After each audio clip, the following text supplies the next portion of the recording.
2 weeks into this year's free agency, with all eyes darting around, names floating, dollars being thrown like confetti, something in Miami actually landed.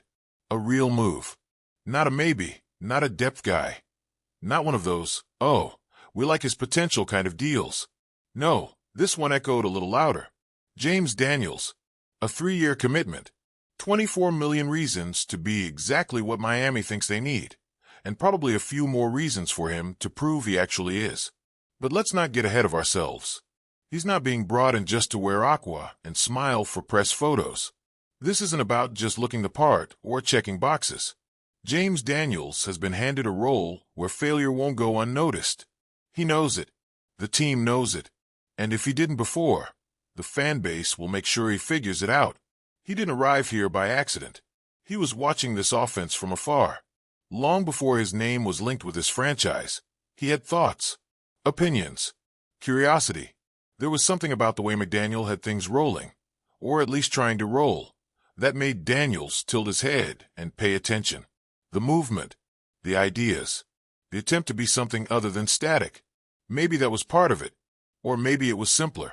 Maybe he just saw that run game from a couple seasons back and thought, I could do something with that. Now, you've got a 27-year-old lineman, not exactly fresh out of college, but not some worn-down vet either. He's seen enough to have scars, missed enough to still be hungry. He was drafted back in 2018, second round. Came into the league with Chicago. Played a bit of everything on that line. Left, center, right.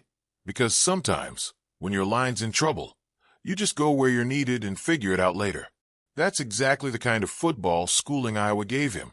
Rigid? No. Repetitive? Not really. Intentional? Absolutely.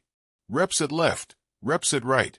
Center work, back and forth. Again and again until position didn't mean preference. It meant job. But rewind to 2022. That's when Pittsburgh took their shot, grabbed him and slotted him at right guard. That spot stuck, for a while at least, until 2024 punched a hole in everything with that Achilles tear. Season gone. Momentum dead. That kind of injury? It's the kind that doesn't just end a year. It makes you think about the next few, the ones you might not get. And still, here he is, Miami-bound, rehab behind him. Rehab still around him, depending on how you look at it, but already talking like it's nothing more than a footnote. He says he's ready. Not might be. Not should be. Not will see. Ready. The kind of certainty that doesn't come easy after that type of recovery. But he says it like someone who had enough time to turn doubt into obsession. He's been at it since October. Quiet months. Reps you don't see.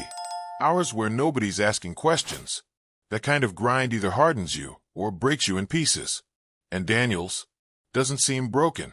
At least, not anymore. What's wild is how little he cares where he lines up. Left guard, right guard doesn't blink. Doesn't flinch. Not even when asked about linking up next to Patrick Paul, the second-year left tackle still carving his place. There's no lobbying for comfort here. No pleading for continuity. His view? If the technique's the same, the job's the same. Doesn't matter if it's a rookie next to him or a vet. Doesn't matter which side of the center he's on. If you're out there, the expectation is domination. Simple, brutal, non-negotiable. That's the word he went with, dominant. Not good. Not solid. Not reliable. Dominant. And that's what makes this whole thing so interesting. Because Miami hasn't had that. Not consistently. Anyway, from the interior. For years, it's been patchwork. A revolving door. Shifting parts, forced fixes. And now here comes Daniels, the guy who's supposed to stop the bleeding. Not in theory. In practice. In real time. With real stakes. But here's the uncomfortable part. No one's entirely sure where he'll land. Left or right. Which could be seen as flexibility. Or it could be a warning.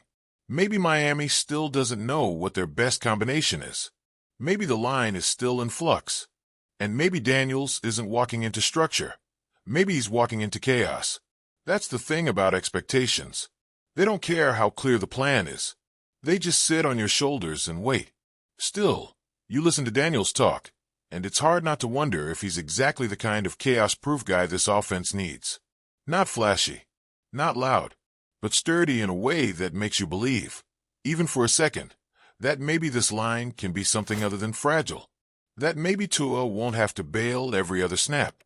That maybe Mostert and the chain can hit the second level without dodging bodies at the line of scrimmage. That maybe, just maybe, we stop talking about what the line could be and start dealing with what it is. Because there's a ripple effect here. If Daniels clicks, really clicks, suddenly everything else can slow down. Suddenly, Austin Jackson isn't overcompensating.